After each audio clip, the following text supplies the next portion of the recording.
நடந்திடும் என்று மனிதன் கூறுவான், தேவன் நிறுத்தி வைப்பான்.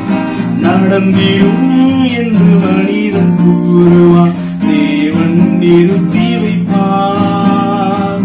நிறுத்துவோம் என்று மனிதன் கூறினார், நிறுத்துவோம் என்று மனிதன் கூறினார், தேவன் நடத்தி வைப்பான்.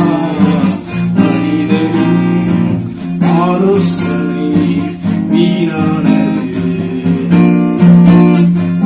தேவனின் ஆலோசனை மேலானது. இதை செய்வேன் நான் அதை செய்வேன், மனதிலே எண்ணம் உனக்கு.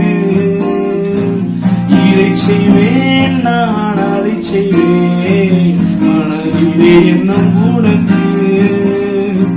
நடந்ததும் இனி நடப்பதும், நடந்ததும் இனி நடப்பதும் இறைவன் மனக்கணக்கு.